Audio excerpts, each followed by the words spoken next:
Hey, you guys, we're back. This is what happens when you're live.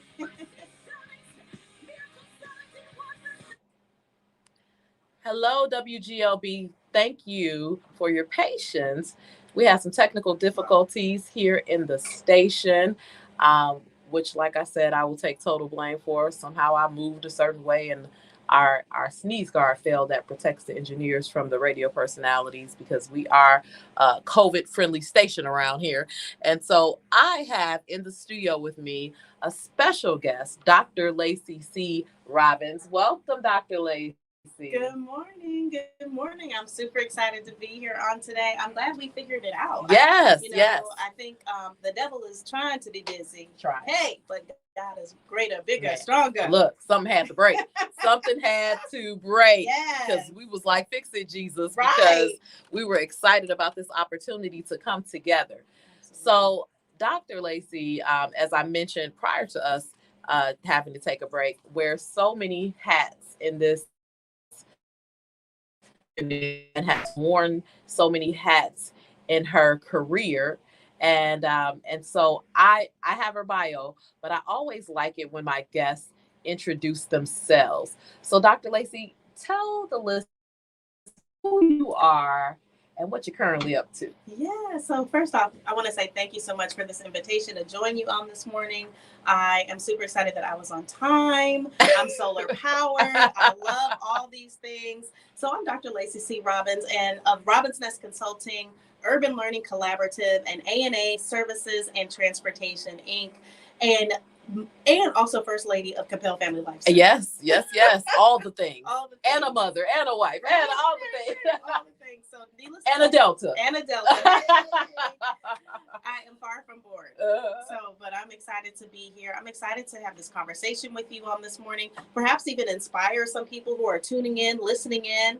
Perhaps they're curious about how to, I call it work-life design, not Yes, work-life balance, yes. because that really doesn't exist. I agree. I agree. I agree. I always tell, people are always asking me about achieving balance, and I'm always telling them, I don't believe that that's actually possible because everything we say yes to, we say no to something else. So it's about saying yes to the right things. Absolutely. Yes. And so first, I want to get into your background as an leader in education. So let's start there. Let's start there. So I actually am a product of NPS. So we got to start at the very beginning. Okay. Shout out to all those generals out there who are listening in this morning.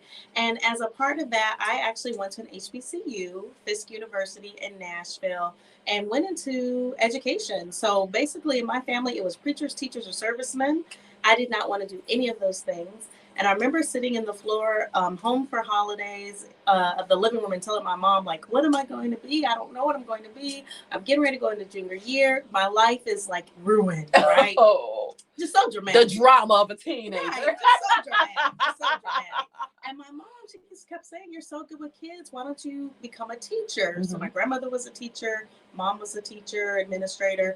And so begrudgingly, I went into teaching, killed it, got a phone call, was like, hey, come and be an administrator. Started off as an AP, moved into principalship. And my 6th year as a principal, I realized, really my 5th year, I had a student who attempted to stab me with a hunting knife. Oh, wow. In public school in the suburbs. You know, they want to talk about inner city schools all the time. This was in the suburbs. And I realized for me, like, I don't want to do this anymore. I can't do this anymore. I'm tired. All of this, it wasn't bringing me joy.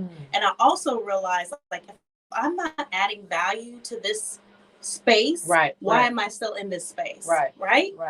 Quit my job, moved to Florence, Italy, worked for an English-speaking newspaper, traveled over Europe, across Europe. Okay. And she had a whole Eat, Pray, Love moment. I did. But love was waiting for you back here. Love was waiting for me. Right. And so, I quickly realized, like, this is not, I believe that, our steps are fully ordered. Absolutely. Right? Proverbs even tells us, like, your steps, you might pick your path, but the Lord is determining your steps. Absolutely. And so, through all this experience, it ended up bringing me back home. My parents were like, you're just so far. Just, can you at least just come back home? You don't have to be back in Milwaukee, but just come back home. I never thought I would be living back in Milwaukee ever. Really? Because I hate cold weather. Right. I hate it. Well, and especially after living in that part of the world. Right. The Which beauty was amazing. Yes. And, the most interesting thing that I'll take away aside from the food, the culture, having individuals not see me as, Black, but just solely American, not even thinking I was American because of how I carried myself, because, we have our perceptions there. And coming back, and it was 2009. The economy had tanked. Yes, it did. I could not find a job with a doctorate and ended up working at Sears Portrait Studio. See, somebody right now just got delivered because you think that this is a permanent destination for you, but sometimes your setback be setting you up for that comeback. Set up. Yes. And don't you know that through that experience, I just, I studied art when I was there. So I was thinking, okay, I want to go into the arts and focus more on the arts. I knew I didn't want to be formally in education like a principal, or anything like that. And I ended up learning about, I did a speaking engagement at Marquette University, talking about the here to there, right? And through that experience, the professor said, you need to apply for this job at the Milwaukee Art Museum.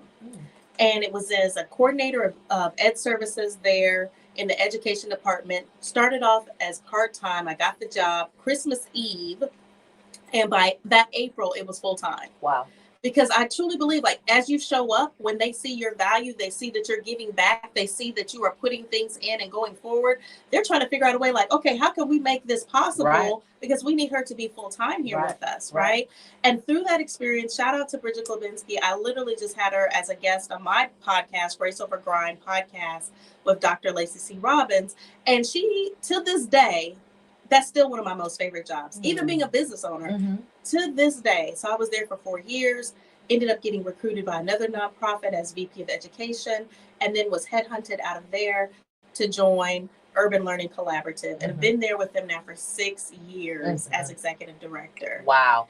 Now, a lot of people may not be familiar with Urban Learning Collaborative because that is the new name of this 25-year-old organization, 25 this year. So give a little history about Urban Learning Collaborative, previously MTech. Yes, so Milwaukee Teacher Education Center is what you may be familiar and know us as. We started in 1996, so I was still in university when it started. And it started as a plan. Notice how she said in university, that's people who lived in Europe, they say that. Okay, go ahead. And it started off as a pathway for individuals who are looking to go into education and a partnership with Milwaukee Public Schools. That is literally, we were birthed from Milwaukee Public Schools because there was a need that they saw. People of color, individuals who, were of male persuasion. They were trying to create an easier way for them to get into the classroom, paraprofessionals to be able to become classroom teachers. But then in 97, they broke off to become their own independent nonprofit organization. And so since then, not only do we continue to offer our pathways to education, to becoming a teacher, but we also offer professional learning services. We also have a school, Milwaukee Environmental Sciences Academy, MESA, so we're not too far from MESA. So hello to all my Eagles who might be listening in this morning.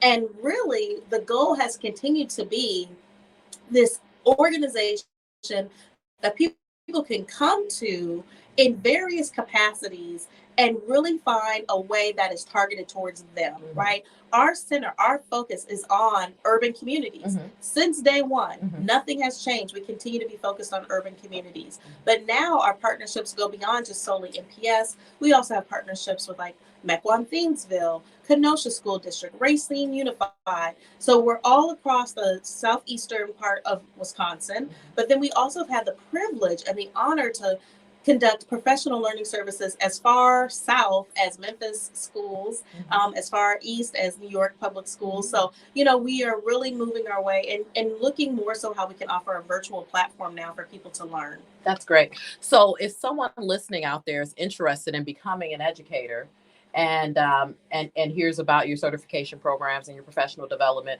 what credentials do they need to come to the table with? That's a great question. So, first and foremost, if you're interested in becoming a teacher, one of the first licenses to Pathway is a bachelor's degree. So, there are some licenses to Pathway to license that are out there that you can have just like an associate's degree. But in our program, you do need a bachelor's degree. Typically, people are coming to us with a degree that is of interest. So, perhaps I have a degree that's in accounting and I want to become a math teacher, or in English and I'd like to become, a middle school English teacher. But even in that, we can take a look at your transcripts, because for some folks, they're thinking, well, I didn't do too well in school. So, now I've got it together, but I didn't do too well. So would I even be considered as an option for one of your students? We can always conduct a review of your previous transcript and figure out what is the best pathway for you to be able to come into our programming. So we offer licensure and certification in just your general K-12 education, also in specialty areas such as computer science. So we call that like an add-on license. And so there are a lot of different ways that you can actually start your path with us and becoming a classroom teacher, because the need is there. I was going to ask, how has your recruiting or your funnel been affected by the pandemic? You know what? We are not broke. And so let me say let me just stop and say hallelujah, praise the Lord. Hallelujah. It's almost kind of like people have this epiphany, right? I've always wanted to be a teacher. I've always wanted to go in education. I've always wanted to help kids, but I did what everyone else expected of me. But now with this pandemic, I have this, euphoric moment. Like I hear the angels singing, this is my chance. This is my time. If I'm going to do this, now is the time for me to do this. And we actually saw an uptick in our enrollment programs after this. Yes. And you know what? I'm so glad you shared that, because I'm sure a lot of people are thinking that teachers are running for the hills, not educated individuals with bachelor's degrees are running to teach. Right. And so another, misnomer that's now been shot, that so I love to hear that. And you know what? I can honestly say at Mesa, we are at full capacity. We've been able to fill, I believe just as of this week, like every position is now filled. Wonderful. We have the level of educators that we have serving at our charter school is unmatched, literally unmatched. Our staff is so committed. And I would really, argue that for any teacher that is currently serving, and notice I say serving, because you have to have a heart of a servant to be there in these conditions. Now, I'm wearing a mask all day. I'm having to wash my hands 20 times. I got dry, cracked cuticles from all the antibacterial gel, right? And, I'm trying to support my students as from a mental standpoint. I'm going through this as well. To be an educator, to be a teacher, a principal, a counselor serving now, there is a heart that you have for this. You see this, maybe even, I'm going to go as far as to say as ministry, because you're showing up every single day. Absolutely. Now, 25 years old, MTech, name change, branding, new logo.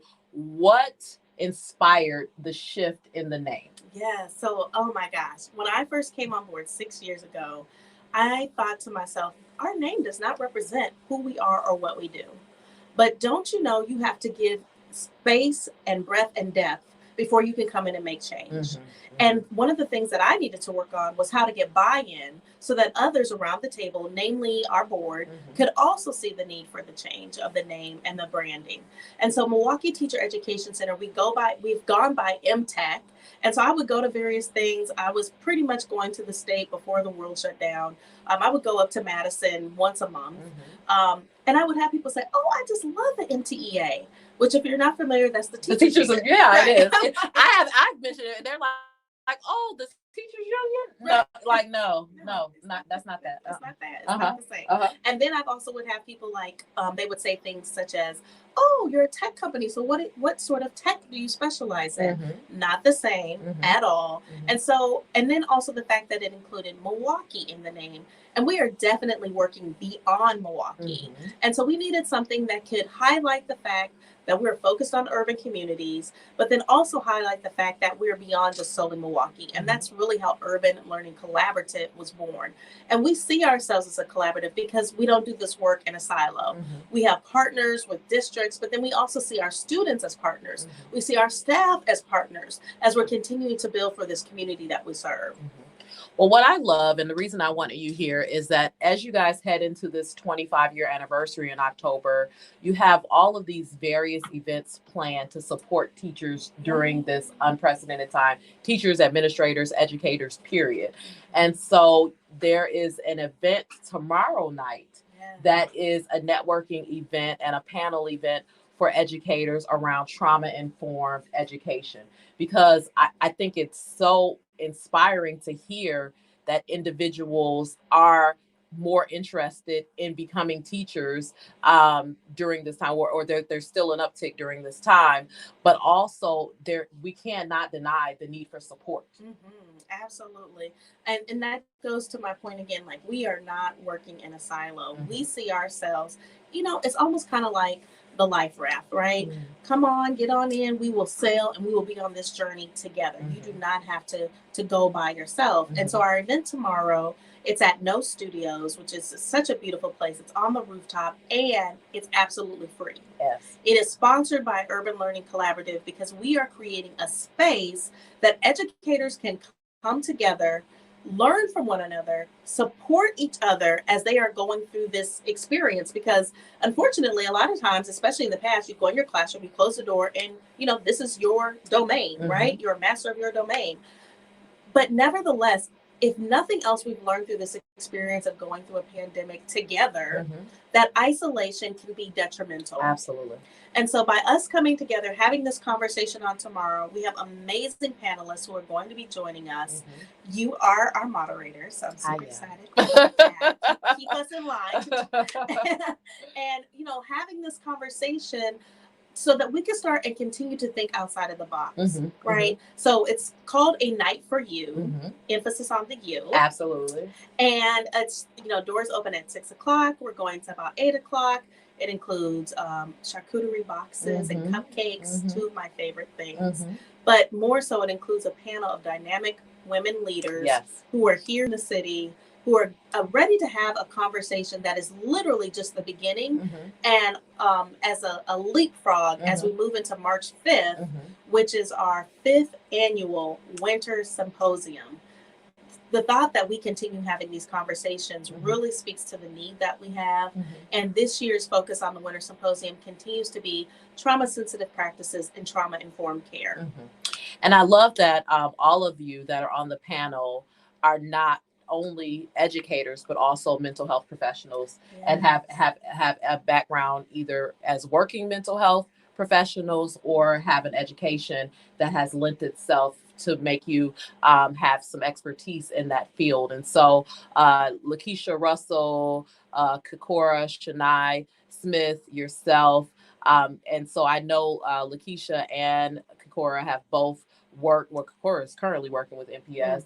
Lakeisha has worked across multiple school districts as well as having her own private practice. She's actually even been on the show discussing mental health around children at the beginning of the pandemic. I had her.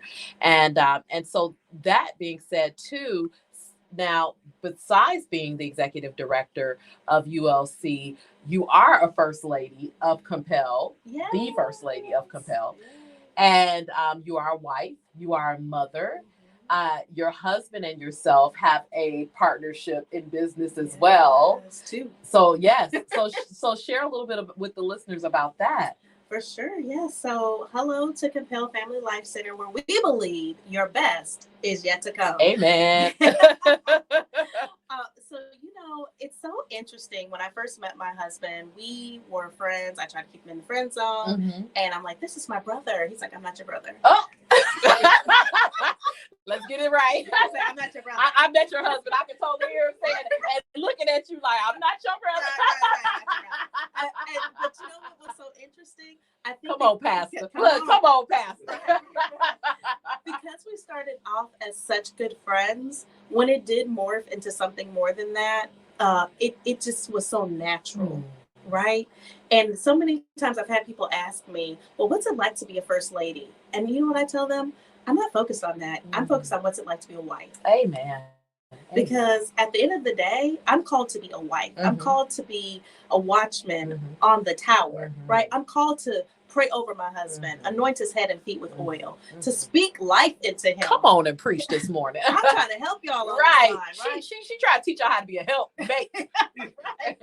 And because that's how I see myself. You know, I'm a sounding board for him. My husband is literally my best friend. And we are coming up on, let's see, I guess it's been 9 years since we first met. It was Valentine's weekend that we met. And Valentine's is next week.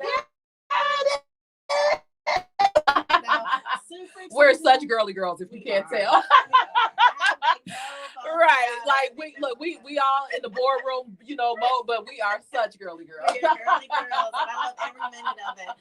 And so, you know, he came to me and was like, I believe God has called me to start a church. I was like, oh, that is wonderful. I'm so excited for you. This is great. Say it every first lady. Right. Then it kind of clicked. I was like, wait. So if he, then I mean, okay. So that means I'm gonna be right. Yeah, right. So, you know, the blessing is I had the ultimate example in my grandparents. Married for 62 years, my grandfather would pass away, and they pastored together for 42 years in the AME church. That's a long time. That is a long time. Right? And so I often reflect on my grandmother and how she, you know, came forward in supporting her man, and how she came forward in supporting the church and helping to build the church. And as AME, if you don't know, they move you around, right? And so I've had my uncles even say to me, like, you remind me so much of your grandmother and how you engage with the people. And so in 2015, we started Compel Family Life Center. It was solely just a Bible study. It was a Bible study. For 1 year, we facilitated a Bible study. And now we are over 4057 North Mayfair Road on Sunday mornings at 9 o'clock. You're welcome to come and join us, and Wednesdays at 6:30. And the Lord continues to add to his church. Just as of yesterday, he added to his church. Amen. And so God has truly blessed Compel. Now, see, I get excited when I think about all of the things that have happened as a part of the ministry, and because we are committed to Christ, family, and community. And one of the things that I said to Honey, I was like, well, if we're going to do this, we have to have a social justice lens. We have to be able to be out there. You know, we're both old school hip hop heads. We love Jesus, but we're old school hip hop heads. Yeah, me too. And so, you know, there's a lot that comes forward in our belief system and how we engage with people and how we advocate for people. And part of that advocacy led to these 2 additional businesses. So in 2017, we began Robbins Nest Consulting, and I'm primarily the face of that. My husband does some things on the back side, but really it was all about empowering and equipping leaders so that they will be able to develop a positive culture that retains top talent. And so we work in that space in supporting various organizations, both government as well as private sector, nonprofit, and corporate. We received numerous calls for that.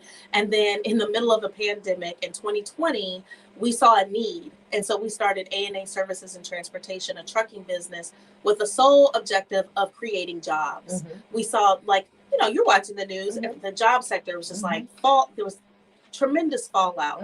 So the thought was, okay, well, what can we do? What can we do to help with that? So I'm like, okay, you know, perhaps we'll have 2 to 3 trucks. We can help people. We started off with 3 Sprinter vans, Chantel, 3. We have 14 trucks now, from sprinters to tractors. Amen. And that's nothing but the Lord. You know, it's nothing but the Lord. And to be able to have a staff of over 20 people who go out daily, we're creating these jobs, offering that good insurance. Right. That good insurance. And so really being able to support people, and this is where we have landed. Continue to see all things that we offer, all things that we do as ministry, even my role as ED, I see that as ministry, because at the end of the day, I'm representing Christ. Absolutely. So we've been having such a good conversation. I didn't give out the number. You can call us at 414-578-1560 if you have a question for Dr. Laci Robbins. You know, I'm sure there's some women out there listening and thinking, how is it possible that this extremely educated and accomplished woman is also wearing the hat of a first lady and supporting her husband, is the executive director of a nonprofit that has such a lofty vision and execution rate, and started a business, and y'all, she potty training a little girl Right. too. She's doing so good. Amen. Yes. Amen. Love you, The little Lord cute. heard my prayer. So, what do you say to the woman who feels like she can't say, "Well, I'm Dr. Laci C. Robbins," because perhaps my husband may frown on that, or the church may frown on that, and they may frown on being out here as a minister in the marketplace, thinking that my space is to be here on this front row with my hat? Yeah. Ooh, that's a great question. And it's so interesting. When we first got married, I had women ask me, "Well, you're going to quit your job so you can support your husband in ministry?" And my response was, "No." Like, I went to school a long time Right. to be called Dr. Laci Robbins. Right. I mean, a long time. Right. With nobody right that dissertation but me. I was tired, ready to quit.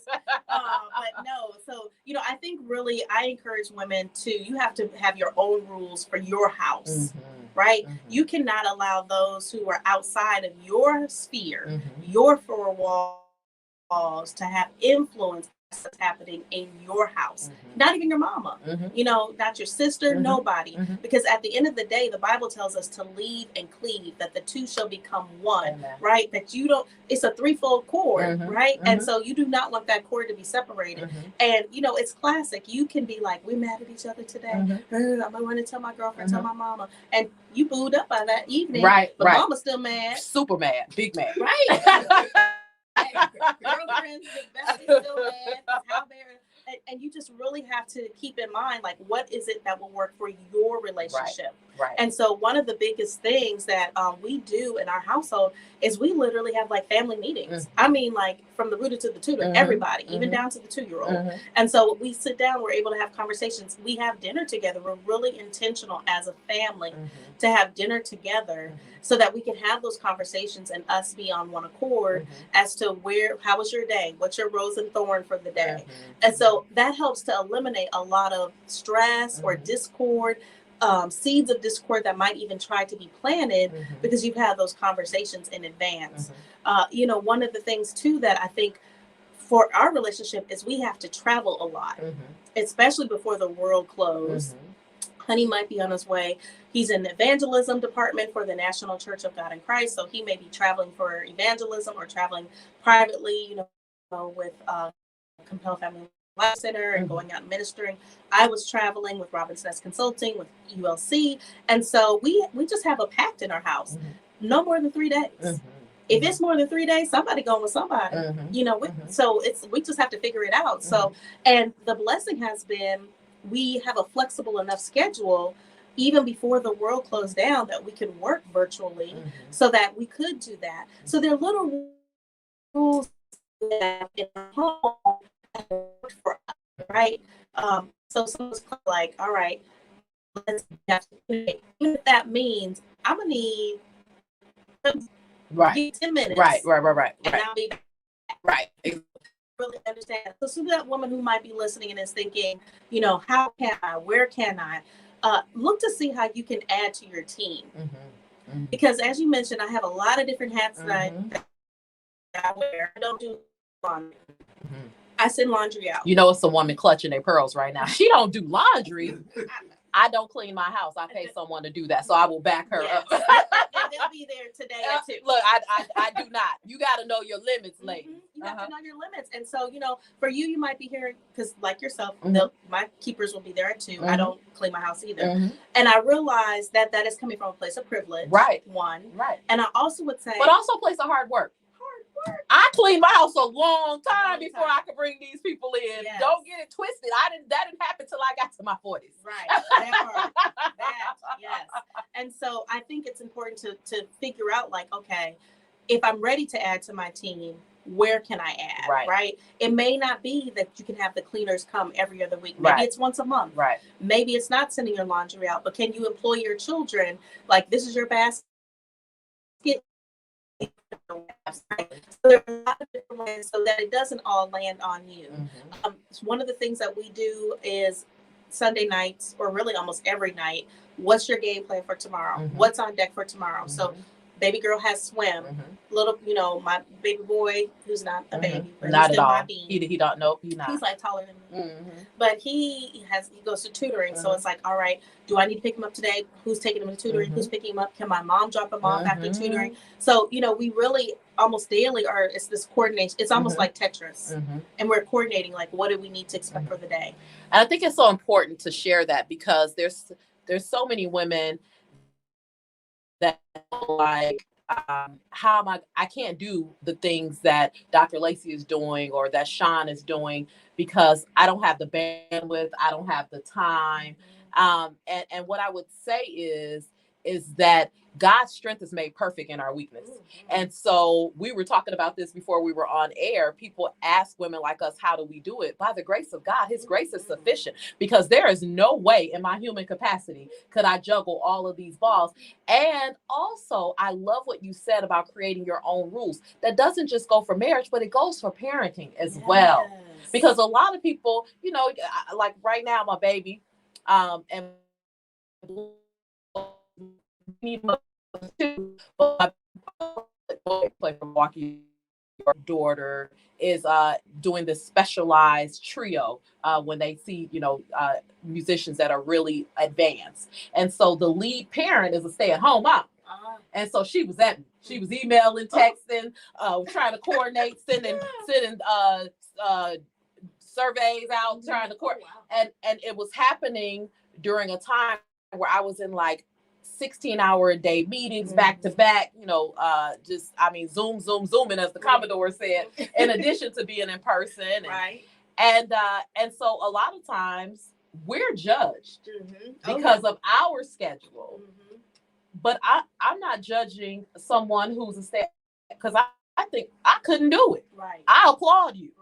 There is no way that I could during that time where kids were home for school remote, and I had to be the principal, the lunch lady, the dean. I was like, use y'all school stomachs. Why y'all in my kitchen so much? And so I do think it's important, ladies, create your rules that work for you. Lean into God's strength that is made perfect in your weakness, because he will never leave you nor forsake you. He will not let you down. Absolutely. And I think, you know, you have to give yourself also grace. Yes. Right? Give yourself plenty of grace and realize that, you know, there's some days where you're going to miss the mark. Yes. And it's okay. You have another opportunity tomorrow. Absolutely. And there's some days where, like, to your point, we just simply have to say, all right, I didn't do well on that project, or, you know, that parenting moment. Right. I'll never forget the first time I like kind of went in on my 2-year-old and I cried. And I told my mom, my mother-in-law, my sister-in-law, was like, oh my gosh, I yelled at baby girl. I can't believe I yelled at her. And they were like, it's okay, it's gonna happen again. A lot. As somebody whose oldest child gonna be 24 in July, you ain't even really yelled at her yet. You thought you yelled at her. You raised your voice a little bit. you one day you really gonna yell, because you gonna be like, oh, you grown? I'm grown too. Let's have a grown person conversation. Keep Oliver, like, because he knows both his kids in their 20s. And so absolutely. The other piece of it is you and your husband, from what I've observed, parents similar to us, where we pull the kids in and make them a part of everything we do. And that, to me, has been one of the most instrumental things in them not feeling neglected or like work comes before them.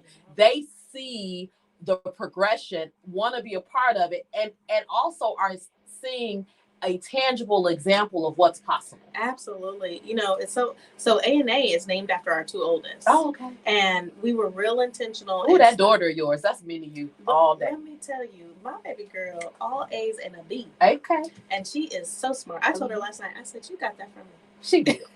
she dressed like her. She walked like her. Oh, she a junior in high school? She is a junior in high school. She already picked college. I met this baby. We had a conversation like me and Dr. Laci having right now. Right. And the thing a lot of people don't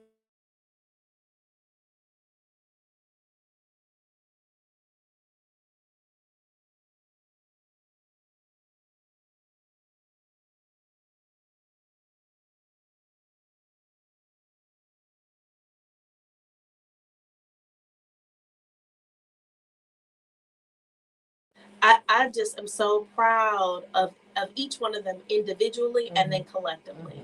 And, to the lady who's listening too, who may be like the single mom, right? I was raised by a single mom. My parents divorced when I was really young. But my mother always created opportunities for me. If it was something that I even thought I was remotely interested in, she was figuring out a way to allow me to have that experience, right? She will often say, my ceiling is your floor. And it truly has become that. And she literally has sat and watched me work and had tears in her eyes. She was like, I just can't believe you're doing all That's of these my mom things. too. I was with her yesterday. It's her birthday today, and happy birthday, mama. Happy birthday, mama. And she's just like, I'm just so proud. Yeah. Like she calls me. She's like, you're me on steroids. I'm like, let me tell you, my mom called me one day and she said to me, you have far exceeded my expectations. Girl, I almost had to pull the car. I know, right? Don't do me like that, mama. Like, I'm driving. Like, is there something you want to tell me? Right. But yeah, I was really grateful for that.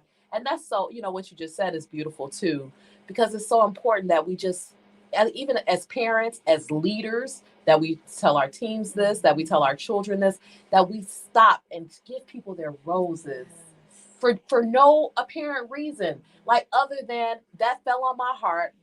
Let me pick up the phone and say to my friend, my spouse, my executive assistant, my team, my children, I am proud of you. We are living in this world. I mean, I was talking last week on the show about Regina King's son committing suicide, about the former Miss USA, who was an attorney and a E-News correspondent.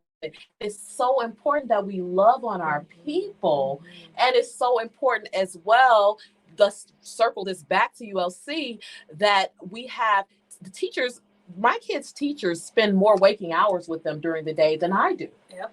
And so it is so critical that they do have a servant's heart. That, I mean, and when I think about the pay structure for a teacher and God bless y'all that got Danielle in your classroom right now. I mean, my 9-year, she's sweet, but she is a handful as she is learning to express herself and become a leader and all of the things, and she is phenomenal. But I couldn't imagine her raising her hand talking to me all day about everything. Right.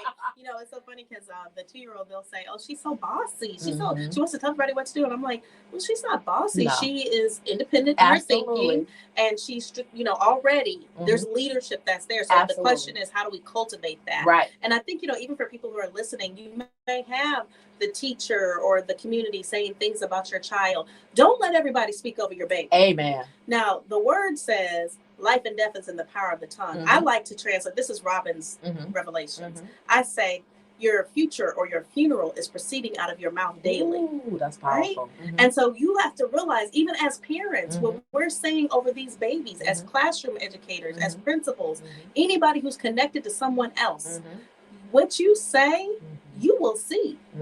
And so if I want to have positive relationships, positive expansion, positive experiences, I have to speak as such. Robbins Nest Consulting, when we started the organization, this year we'll actually celebrate 5 years. Oh, congratulations. It is nothing but God. Every year we've been in the black. But Chantel, it's also been a labor of love and the growth to get clarity on what it is we wanted to specialize in supporting organizations, right? And so don't you know, in the first month of this fiscal year, we've already surpassed what we've made all 4 years. That's awesome. That's nothing but God. That's nothing but God. Nothing but God. And the interesting thing is, I believe in the power of coaching. My coach, Dr. K, she's out of Florida. She's amazing. I'm trying to get where she is, right? And then I have another coach who's also in Florida, who, like, some of her clients are in the U.S. Air Force, and so learning from them, the main thing that they taught me was lean in to what your strengths are. And in my mind, no shade to internet coaches and whatever else, but I thought that's how it had to happen. But as I continued to receive my own coaching from women who older than me, seasoned mentors, I quickly learned that you can create your own trajectory. And, even conversations that we've had. And it was like, okay. And when I made that decision, like, let's pivot, let's put this as our area of focus, let's build a team to help to bring this forward. That's when we started bringing in clients like, you know, the Milwaukee County, WIDA, US Bank. That's when those people started to come because it was like, okay, yeah, we can help you with this. Right. And you speak, so we are in a time and season, even despite the pandemic, that people are willing to pay for answers. Yeah. They're looking for answers from credible sources. And so again, I agree with you completely. No shade to those who spend an afternoon to get certified as a coach, a life coach, whatever kind of coach. I mean, some of these programs, they be 4 hours long, right? You know, so. And people are being unfortunately duped, right? Because they've created this glamorous, right.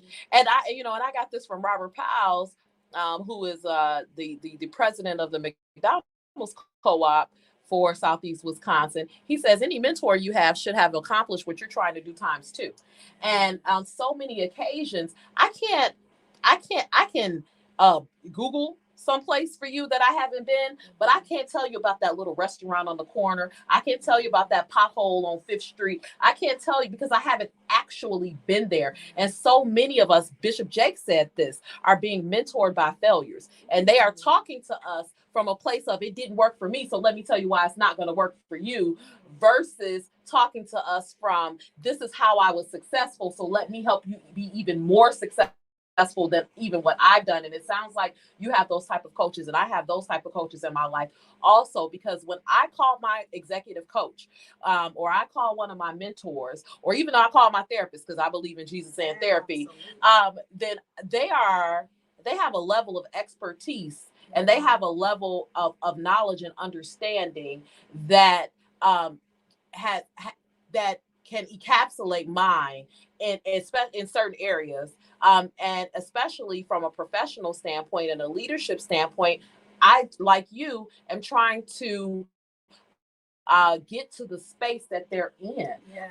Both monetarily, from a place of influence. I mean, because they know, look, I got 7-figure coaches out here. Yes. You know what I'm saying? So I'm like, no. So when they talking to me about, their revenue and their earnings, so I'm like, oh, see, so because what that does is that inspires. Yes. That inspires. Something that is ongoing, and I think I read this in your resume. Correct me if I'm wrong. That are you on the board of ALUM?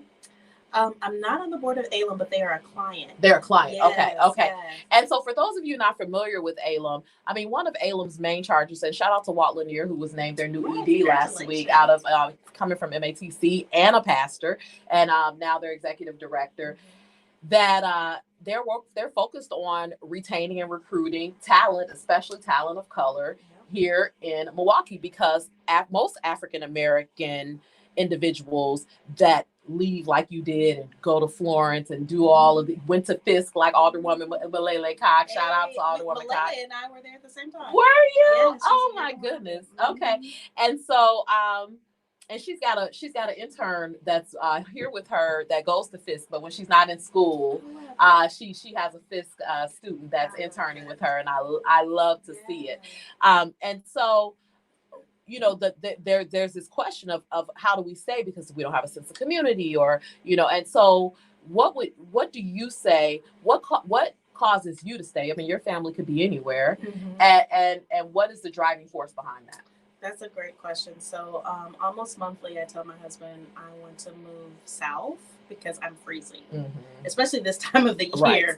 So one of the items in our vows is that he has to take me to a beach every year. Okay. And typically it is... She said in the vows, y'all. He got to have it as the commitment. Y'all got the wrong vows. Right.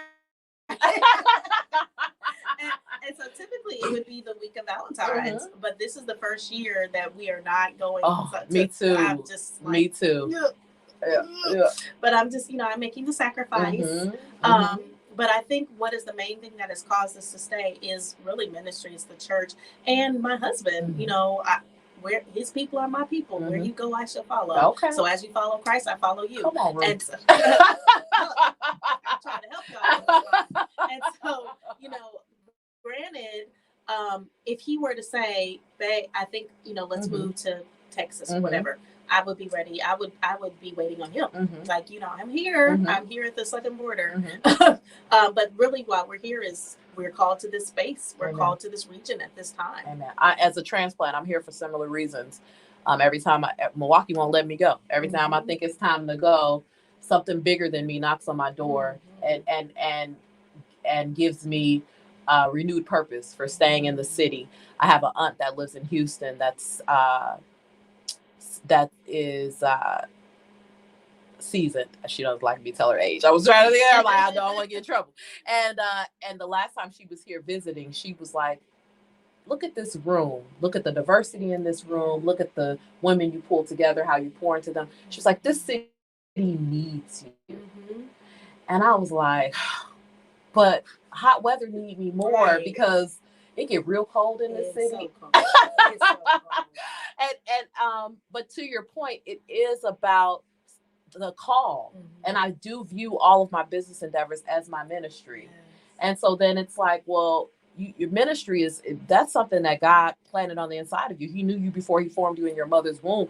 He knew your beginning from your end from your beginning. And so I couldn't put it down if I wanted to.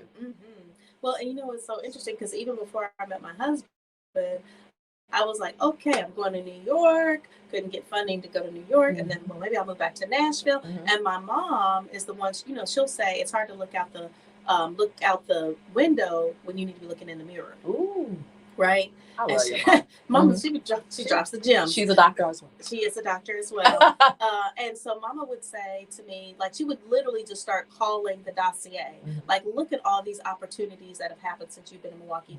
Do not discount Milwaukee. Milwaukee has been good to you. And I still would be like, yeah, I understand what you're saying, but and she just kept reminding me. And do you not know? See, this is why you have to. This is supposed to be about marriage. Per se, but you have to be connected to the right people. I was all set, ready to leave, take a job in San Antonio at the San Antonio Museum. And I'm telling my friend, like, yeah, I'm going to take this job and move to San Antonio. And he was like, I don't think that's where God is calling you. I don't think that's what he asked for you. And I was like, I think you need to mind your business. Because you're not the only one to hear God's voice. And you up here trying to block my blessing. I love it. And my husband, he literally told me that he went to the Lord and was like, now, Lord, I know what you showed me. Ooh. He said, I know what you showed me. Look, so he went in his room and played. And do you not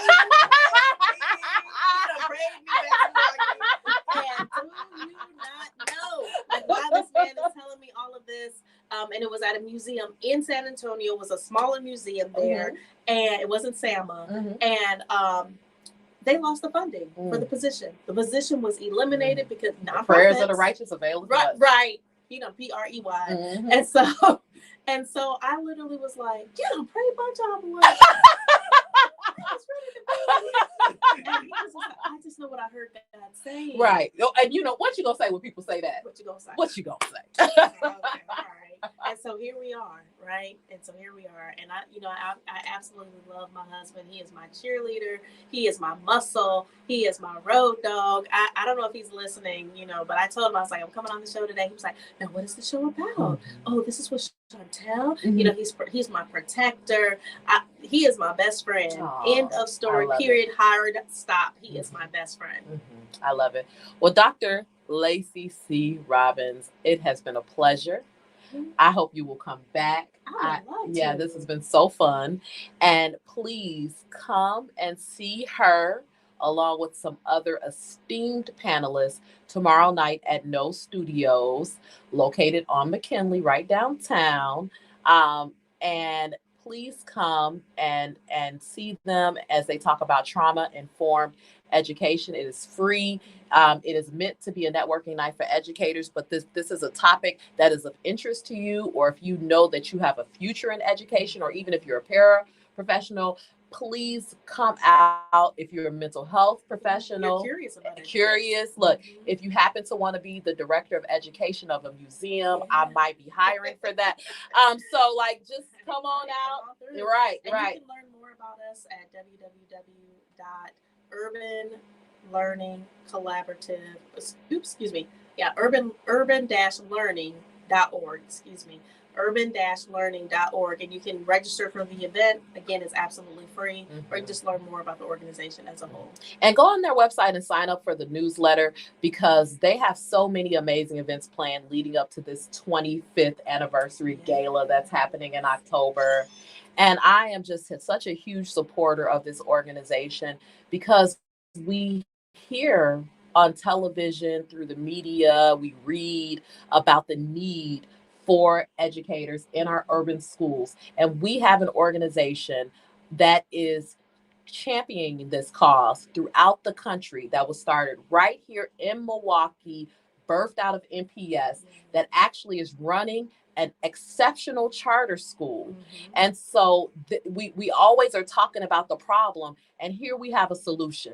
And so please lock arms with the solution and support them in every way you can. And for the rest of your endeavors, the church, the trucking, your consulting, your speaking, your philanthropic efforts, your parenting, everything, we pray that you prosper as your soul prospers and your family does. And thank you for being such an amazing leader in the city. Oh, well, thank you again for this opportunity to be able to connect with you, connect with your audience, and just to be a part of this conversation. What a great way to start off the week and to start off the day. So I am just so excited to be a part of this, and I look forward to coming back again soon and seeing everybody tomorrow night. Tell them where they can follow you on social media. Sure. So if you want to follow me personally, where I am on social media, it's at Dr. Laci C. Robbins. That's at Dr. Laci C. Robbins, DrLaciCrobbins. So you can find me on LinkedIn and connect with me there, as well as on IG. That's typically where I'm most active. Well, thank you, Dr. Robbins, and you have a blessed day. You guys, we're going to get back to the music, and I'll be back. Well, no, it's 9:46. I might not be back, but I'll be back next Monday with you guys. Remember to do something amazing this week. Be a blessing to someone. Remember how we started the conversation this morning. Pay attention to what's happening, and continue to pray for what's happening, not just in our city, not just in our country, but throughout the world. And just remember, it can't just be about your four no more, because we're all connected. And God is not just the God of Milwaukee. He is the God of the entire universe. He formed it when there was nothing. And so God bless you all. I pray you have a blessed week, and I'll talk to you next Monday. Yes. Bye, everybody. Say bye to Dr. Laci.